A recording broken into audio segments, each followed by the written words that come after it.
Na-imagine mo bang Pilipinas kung walang jeepney? Mahirap, no? Malaking parte na ng pagka-Pilipino natin ang jeepney. Kilala sa bansag na hari ng kalsada at gaya ng karaniwang hari, dumaan din sa iba't ibang proseso ang mga jeepney bago nila makamit ang bansag na ito.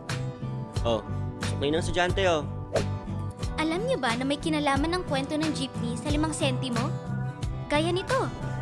Jeepney. Ito ang salitang ginamit noon. Sinimulan to ng early 1900s na ang ibig sabihin ay jeep o 5 sentimo. Noong panahon ng World War II, ang US Army ay nagtatag ng proyektong likha ng 4x4 na sasakyan. Dito na tinawag na jeep ng mga sundalo ang sasakyang ito.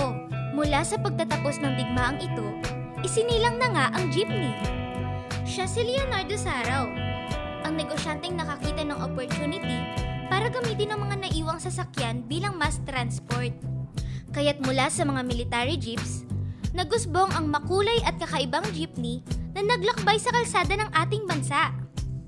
Halos 80 years mula noon, patuloy pa rin ang paglakbay ng jeepney sa ating kalsada.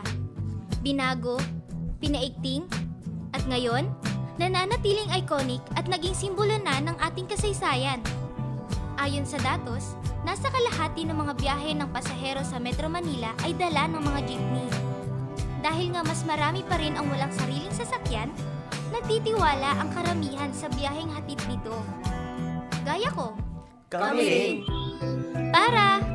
Ang ebolusyon ng minahal nating jeepney ay magpapatuloy pa sa mga nalalapit na taon. Kayo ba? Anong masasabi niyo sa jeepney modernization? Dapat lang magkaroon ng modernization.